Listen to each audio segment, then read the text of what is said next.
नमस्कार. अर्थशास्त्रीय संकल्पना भाग 4 या सिरीजमध्ये आपल्या सगळ्यांचं स्वागत आहे. आपण आज या अर्थशास्त्रीय संकल्पना भाग 4 मध्ये एकूण 20 महत्त्वाच्या संकल्पना पाहणार आहोत. ज्या संकल्पना आपल्याला परीक्षेच्या दृष्टिकोनातून त्याचबरोबर खाजगी आयुष्यामध्ये सुद्धा जीवन जगताना अर्थशास्त्रीय दृष्टिकोनातून महत्त्वाच्या असणाऱ्या आहेत. यापैकी आजची आपली जी काही पहिली संकल्पना आहे ती आहे परागामी कर.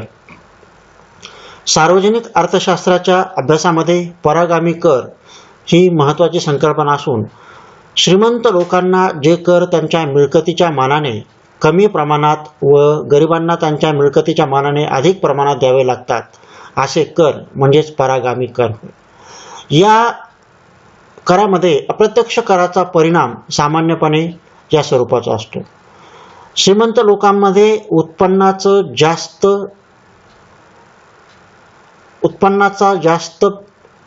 उत्पन्नाची जास्त पातळी असताना त्या मानाने त्यांना कमी प्रमाणात कर बसतो व गरिबांना त्यांच्या उत्पन्नाच्या मानाने अधिक प्रमाणात कर द्यावा लागतो. ही एक रिग्रेसिव्ह टॅक्सेस किंवा परागामी कराची एक प्रणाली आहे. पुढची जी काही संकल्पना आहे ती परिमाणात्मक व गुणात्मक नियंत्रणे, क्वांटिटेटिव्ह आणि qualitative control taxes, qualitative controls. म्हणजे क्वालिटेटिव्ह आणि क्वांटिटेटिव्ह कंट्रोल्स कशाच्या बाबतीमध्ये, तर रिझर्व्ह बँक आपल्या पॉलिसीमध्ये आपल्या धोरणामध्ये विविध बाबीची नियंत्रणं आखत असते. मुळामध्ये बँकांकडून होणारा पतपुरवठा विशिष्ट आकारापेक्षा मोठा होऊ नये, म्हणजेच बँका अति जास्त प्रमाणात पतपुरवठा करू नये यासाठी रिझर्व्ह बँक काय करते, बँक दरात वाढ करत असते. त्याचबरोबर खुल्या बाजारातील व्यवहार करत असते. त्याचबरोबर मध्यवर्ती बँकांनी ठेवायच्या प्रमाणामध्ये सुद्धा वाढ करत असते. यासारख्या हे झालं संख्यात्मक साधने. ही पतनियंत्रणाची साधने आहेत. ही संख्यात्मक साधने आहेत. त्यानंतर बँकांनी साठेबाजी या कारणासाठी कर्ज देऊ नयेत म्हणून जे निर्बंध घालण्यात येतात त्यांना गुणात्मक साधने म्हणतात. मग जर संख्यात्मक साधनामध्ये जर आपण पाहिलं तर बँक दरात वाढ. बँक दर म्हणजे काय हे आपण पुढच्या व्हिडिओ लेक्चरमध्ये पाहणार आहोत, पुढच्या कन्सेप्टमध्ये पाहणार आहोत. त्याचबरोबर मध्यवर्ती बँक ठेवायचे प्रमाणे ज्याला आपण SLR आणि CRR ह्या बाबी म्हणतो, ह्या संख्यात्मक बाबी आहेत. आणि साठेबाजी इतर लोकांनी किंवा व्यापारी बँकांनी सट्टेबाजी आणि साठेबाजीसाठी कर्ज देऊ नये यासाठी जे नियंत्रण रिझर्व्ह बँकावर घालते त्यांना आपण गुणात्मक नियंत्रणाची साधने असं म्हणतो. पुढची जे काही संकल्पना आहे ती आहे पर्याय उत्पन्न, ट्रान्सफर अर्निंग. एक साधी आणि सरळ सोपी जी काही कन्सेप्ट आहे पर्याय उत्पन्नाचे 4 घटक असतात. उत्पादनाचे 4 घटक असतात. त्या 4 घटकापैकी एखादा उत्पादनाचा घटक अन्य उपयोगात सुद्धा वापरला गेला त्याला जे उत्पन्न मिळते ते त्याचं पर्याय उत्पन्न असू शकतं. पुढची जी काही संकल्पना आहे ती आहे पर्याप्त उत्पादन संस्था, ऑप्टिमम फर्म. एखाद्या उत्पादन संस्थेला तिच्या आकारमानात सरासरी उत्पादन खर्च सर्वात कमी येईल असं नियोजन करून जी उत्पादन संस्था चालते तिला आपण म्हणतो पर्याप्त उत्पादन संस्था किंवा त्या आकारमानाची उत्पादन संस्था. पुढची संकल्पना आहे पर्याप्त लोकसंख्या, ऑप्टिमम पॉप्युलेशन. ज्या देशाचं दरडोई उत्पन्न अधिक होईल अशी लोकसंख्या म्हणजेच पर्याप्त लोकसंख्या. पर्याप्त लोकसंख्येमध्ये दरडोई उत्पन्नाच्या अनुषंगाने त्या लोकसंख्येचं प्रमाण असणं, दरडोई लोकसंख्येच्या अनुषंगाने त्या देशातील लोकसंख्येचं प्रमाण असणं, अशीच लोकसंख्या म्हणजेच पर्याप्त लोकसंख्या, ऑप्टिमम पॉप्युलेशन. पुढची संकल्पना आहे पूर्ण रोजगार म्हणजेच फुल एम्प्लॉयमेंट ज्याला आपण म्हणतो.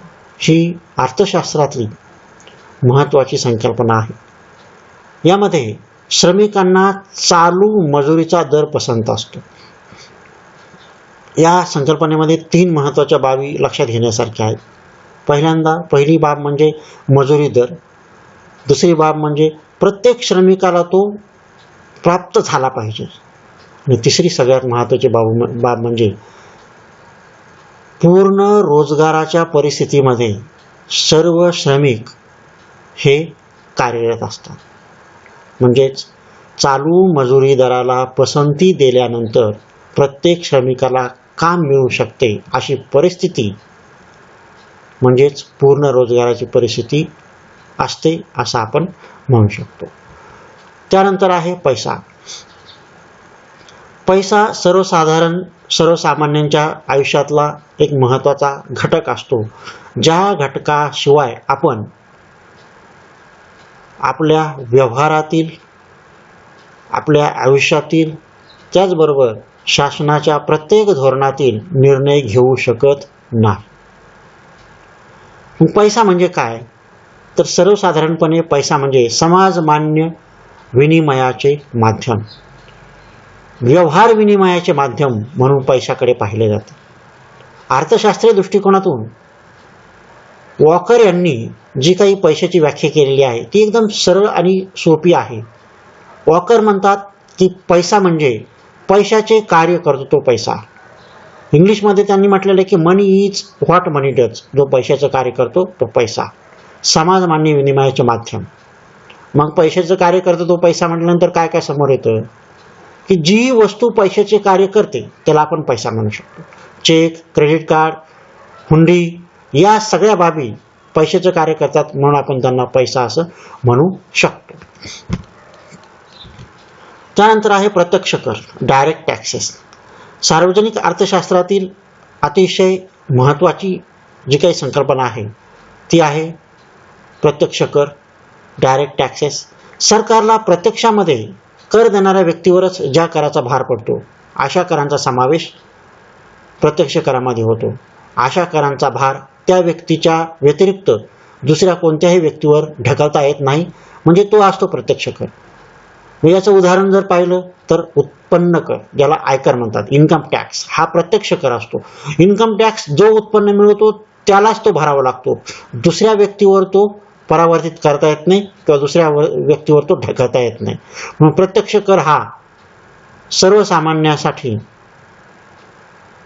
एक बोजा असतो असं म्हटलं जातं. जबरदस्तीने केलेला भरणा असा आपण त्याला सार्वजनिक अर्थशास्त्राच्या अभ्यासाच्या अनुषंगाने म्हणू शकतो. पुढचा कराचा प्रकार आहे प्रमाणशीर कर, प्रोपोर्शनल टॅक्सेस. जितक्या प्रमाणात एखादी व्यक्ती अधिक श्रीमंत असेल तेवढ्या प्रमाणात अधिक कर द्यावे लागतात. प्रमाणशीर, उत्पन्नाच्या प्रमाणामध्ये. माझं उत्पन्न कमी असेल तर मी त्या प्रमाणात कमी कर भरेल. माझं उत्पन्न जास्त असेल तर मी त्या प्रमाणामध्ये जास्त उत्पन्नाच्या प्रमाणामध्ये कर भरेल. तो असतो प्रमाणशीर कर, प्रोपोर्शनल टॅक्स. त्यानंतरची संकल्पना आहे प्रवर्तक. प्रवर्तक म्हणजे काय? तर प्रवर्तक म्हणजे उत्पादन क्षेत्रातला असा घटक जो नेतृत्व आणि उत्पादन घटकाचे संघटन करण्यास जबाबदार असतो. त्याला नफा नुकसानीच्या अनिश्चिततेची जोखीम पत्करण्याची सवय असते, म्हणजेच तो संयोजक असतो. भूमी, श्रम, भांडवल या तिघांना एकत्र आणून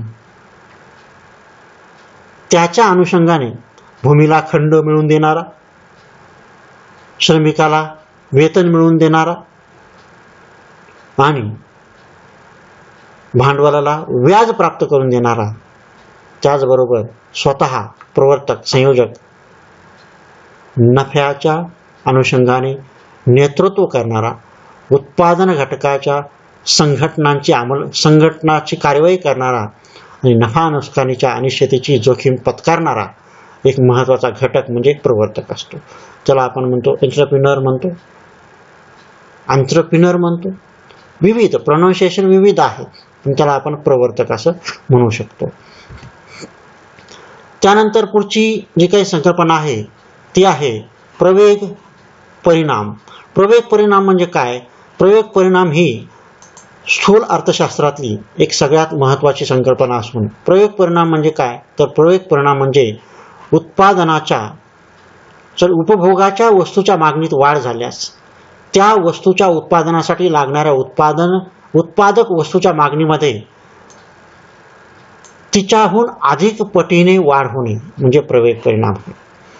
मग आता उपभोगाच्या ज्या वस्तू आहेत, आपल्याला उपभोगासाठी ज्या ज्या वस्तू लागतात त्यांची मागणी जर वाढली तर ती मागणी पुरवण्यासाठी त्या वस्तूच्या उत्पादनासाठी लागणाऱ्या उत्पादक वस्तू ह्या त्यापेक्षाही जास्त प्रमाणामध्ये त्या वस्तूच्या मागणीमध्ये वाढ होते, अनेक पटीने वाढ होते. ॲक्सिलेटर जसं आपण म्हणतो, एखाद्या गाडीचं ॲक्सिलेटर जे आपण म्हणतो की वेग आहे त्या वेगाच्या प्रमाणापेक्षाही जास्त आपण त्याला वाढवलं, हा त्यातला एक प्रकार आहे. उपभोगाच्या वस्तूच्या मागणीमध्ये वाढ झाल्यास त्या वस्तूच्या उत्पादनासाठी लागणाऱ्या उत्पादक वस्तूच्या मागणीत त्या मागणीहून जास्त वाढ होणे, अनेक पटीने वाढ होणे, याला म्हणतात प्रवेग परिणाम. हा प्रवेग परिणाम असतो. पुढची जी काही संकल्पना आहे ती आहे बाह्य काटकसरी. या अगोदरच्या लेक्चरमध्ये आपण अंतर्गत काटकसरी ही संकल्पना पाहिली. आज आपण बाह्य काटकसरी ही संकल्पना पाहणार आहोत. मग आता बाह्य काटकसरी ही संकल्पना पाहताना आपल्याला उद्योगाला पूरक ज्या काही सोयी सुविधा असतात त्या सोयी सुविधा कोणकोणत्या असतात? वीज पुरवठा, वाहतुकीच्या सोयी, प्रशिक्षण केंद्रे हे उपलब्ध झाल्यामुळे उत्पादन संस्थेच्या खर्चातील ज्या बचती होतात त्याला आपण म्हणतो बाह्य काटकसरी किंवा एक्सटर्नल इकॉनॉमिक्स किंवा बाह्य बचती असं आपण त्याला म्हणू शकतो. मग आता ह्या कमी साईजचे जे काही उद्योग असतात त्यामध्ये वेगळे असतील, अधिक आकारमानाचे जे काही उद्योग असतात त्यामध्ये ह्या बाबी वेगवेगळ्या असतील. त्यानंतर आहे बँक दर.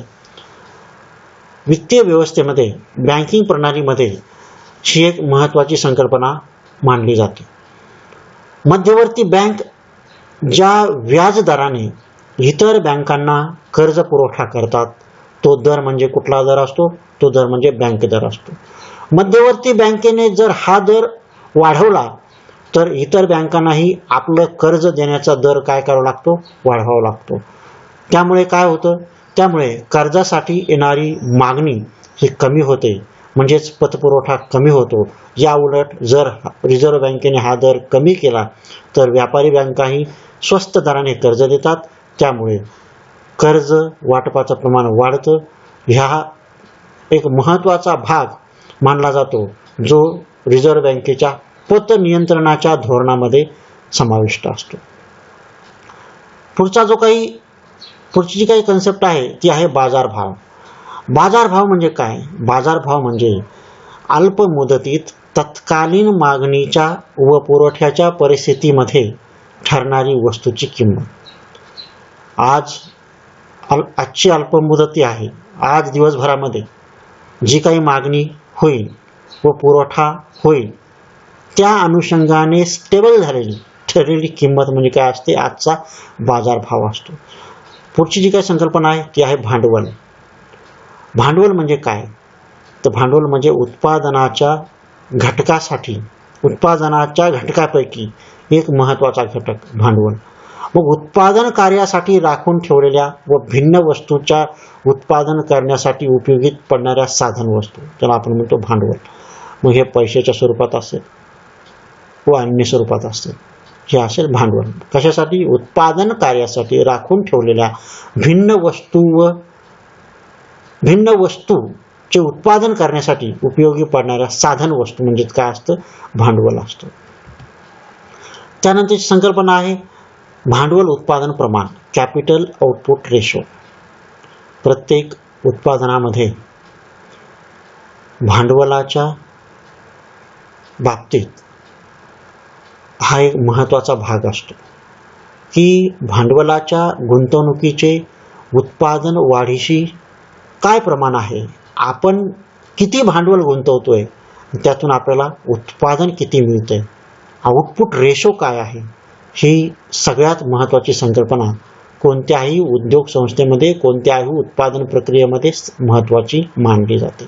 भांडवल उत्पादन प्रमाण, भांडवलाच्या गुंतवणुकीचे उत्पादन वाढीशी असणारे प्रमाण म्हणजेच भांडवल उत्पादन प्रमाण असे आपण म्हणू शकतो. पुढची संकल्पना आहे भांडवल उभारणी, कॅपिटल फॉर्मेशन. प्रत्येक उद्योजकाला प्रत्येक उत्पादनाच्या कार्यासाठी उत्पादनापेक्षा उपभोग कमी असला की भांडवल बचत होते. या बचतीची उत्पादक कार्यात गुंतवणूक ही भांडवल उभारणी होय. एखाद्या उद्योजकाला जर भांडवल उभारणी करायची असेल तर अगोदर एक प्रक्रिया झाली पाहिजे, ती म्हणजे बचती वाढल्या पाहिजेत. लोकांनी बचती केल्या पाहिजेत, त्या बँकेत ठेवल्या पाहिजेत. म्हणजेच लोकांनी आपल्या उत्पन्नाचा उपभोग कमी ठेवून बचती वाढवल्या पाहिजेत, सेव्हिंग वाढवल्या पाहिजेत, त्या बँकेत ठेवल्या पाहिजेत. तेथून बँक उद्योजकांना कर्ज देते, म्हणजेच उद्योजक भांडवल उभारणी करतात. म्हणजेच उत्पादनापेक्षा उपभोग कमी असला की भांडवल बचत होते. या बचतीची उत्पादक कार्यात गुंतवणूक ही भांडवल उभारणी होय. झालेल्या बचतीची उत्पादक कार्यात केलेली गुंतवणूक म्हणजेच आपण तिला काय म्हणतो, ती भांडवल उभारणी होय असं आपण म्हणतो. त्यानंतर भांडवलाची सीमांत लाभक्षमता किंवा फलक्षमता, मार्जिनल एफिशियन्सी ऑफ कॅपिटल. भांडवलाच्या विविध परिमाणांच्या गुंतवणुकीने नफ्याच्या प्रमाणात कितपत बदल होतो ह्या संबंधीचा बांधलेला अंदाज म्हणजे काय असतं, भांडवलाची सीमांत लाभक्षमता किंवा सीमांत फलक्षमता असते. त्यानंतर पुढची संकल्पना आहे मक्तेदारी. अर्थशास्त्रातील सर्वसामान्य महत्त्वाची असणारी ही जी काही संकल्पना आहे ती म्हणजे मक्तेदारी. मक्तेदारी म्हणजे काय? मक्तेदारी म्हणजे विशिष्ट वस्तूच्या पुरवठ्यावर एकाधिकाराचे नियंत्रण, मालकी हक्क प्रस्थापित करणे म्हणजेच मक्तेदारी नाही. तर विक्री व्यवस्थेमध्ये, पुरवठा व्यवस्थेमध्ये विशिष्ट वस्तूच्या पुरवठ्यावर एकाधिकार प्राप्त करणे, नियंत्रण ठेवणे, एकट्याचं नियंत्रण असते. एखाद्या वस्तूच्या पुरवठ्यावर एकट्याचं नियंत्रण असते म्हणजे तो काय असतो, मक्तेदार. एकट्याचंच त्या वस्तूच्या पुरवठ्यावर काय असतं, नियंत्रण असतं, म्हणजेच ती असते मक्तेदारी.